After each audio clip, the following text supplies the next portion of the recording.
So it's only been one day of rookie minicamp, but the conversation of who will win and who is winning the quarterback battle between Shedeur Sanders and Dillon Gabriel is already exploding all over social media and getting out of control and blown out of proportions. Really, as a Browns fan, it was just cool to see the guys out there on the field throwing the ball around. And while many people may not think anything was serious because there were no pads and not really any defense, which is true, this is the NFL. Every rep matters. The first impression that you give definitely matters, especially in a race as tight as this one, and both Gabriel and Sanders showed some impressive skills and things that you can't teach on display. The media definitely wants you to think that Shedeur won day one. I've heard some people saying that Dillon won. I think it's way too early to even have these discussions, but I will for the fun of it since it's what the people want. But first off, getting back to what I was saying earlier, even though there is no pads, no pressure, and no defense on the field at times, you can't say these drills don't matter. If it meant nothing, they would not have had all staff on hands. Also, they wouldn't have played 11 on 11 and 7 on 7.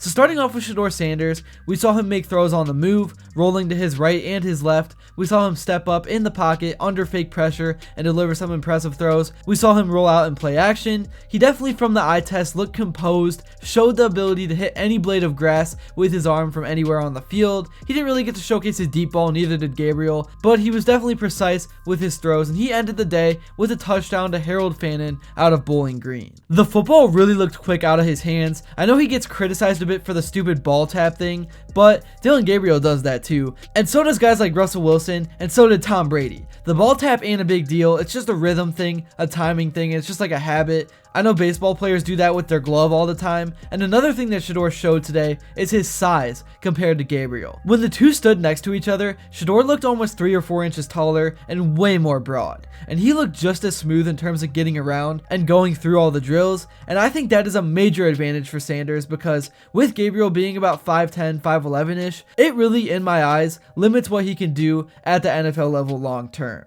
Are there successful QBs under 6 feet tall in the NFL? Of course. Drew Brees had one heck of a career. You can look at Kyler Murray and what he's doing in Arizona, but in terms of just those dominant QBs that go on to win a bunch of Super Bowls, it definitely helps to be over 6 feet tall. And also, Gabriel being from Hawaii is a disadvantage because he is not used to Cleveland weather at all. Like, imagine rolling Gabriel out there in a game like we saw last season against Pittsburgh, where it was a complete blizzard and you could barely even see. That would be something. And there was a clip that went viral of Gabriel when he was drafted talking about how he hates playing in cold weather and he thinks that football should be played in warm weather. We love warm weather. I think we should play more football on nice grass instead of the artificial stuff. And the more sun, the better. Why do we do it to ourselves? Like, do fans want to sit in the snow and the rain? But yeah, getting back on track, overall, Shedeur made a great day one impression. He was good in the red zone drills. He hit his guys in stride. He is a guy that just shows up and gets to work, and that's exactly what went over everyone's head in the draft. He doesn't have an arrogant personality. He just has a big brand. There's a big difference. So this is a 5th rounder with 1st round talent. After today ended, Kevin Stefanski was asked about his assessment of the quarterbacks, and this is what he had to say. Yeah, I wouldn't look into really anything. I know, but how do you choose that? Is it draft status or what? Yeah, I wouldn't look into anything. I think you'll see the whole weekend going through the spring. I mean, we don't pay too close attention to who's in there. Will it change tomorrow? Hey, will you be here? Yeah. I'll see you here. Yeah, he definitely dodged that question as you would expect for it being day one. Alright, now let's move on to Dillon Gabriel. In terms of the media and what they tell you, this guy definitely is always going to be at a disadvantage and under the radar. So I want to talk about what really went on and how Gabriel performed. His big throw of the day came in the red zone when he hit Harold Fannin with a dot, putting the football only to where he could get it in the back middle of the end zone.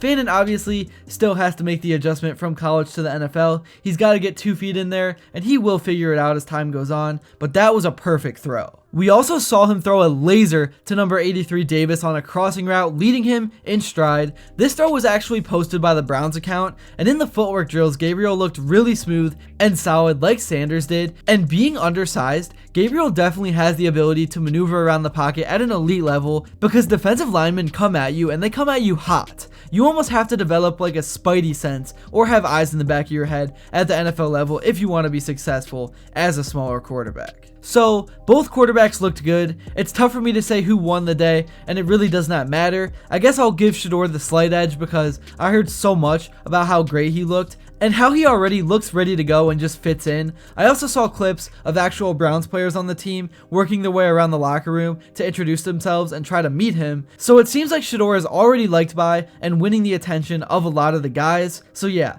I'm gonna give Shedeur the dub, but tomorrow is a new day, obviously. I'm definitely curious to hear what you guys think, because I can ramble all day about these hypotheticals and random stuff that does not matter, because I'm a Browns fan and I'm a nerd, which is a deadly combination. But it's your opinions that matter, so I'll be sure to try to respond to every comment on this video if I can, unless there's like 8 million or something. Alright, moving on, now let's react to what some people on Twitter had to say about the day and everything that happened. So first off, from Brad Stainbrook, yes, it's just the first day of rookie minicamp, but Shedeur Sanders looked sharper than Dillon Gabriel. This is only the beginning. The competition is real, and it's going to be one of the stories of the season.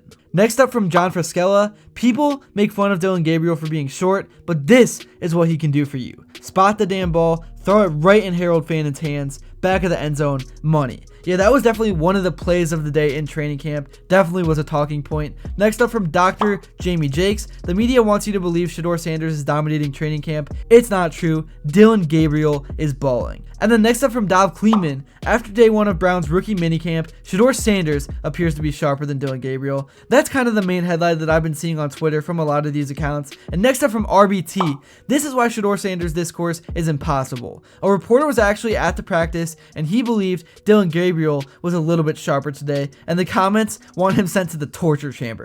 Yeah, that definitely is one thing. That's definitely true. And here's what he was talking about in this tweet. Let's actually take a look at what Tony Grossi had to say during his rookie minicamp reports. Hey everybody, Tony Grossi here with your Cleveland Browns rookie minicamp report. We are presented by Permco.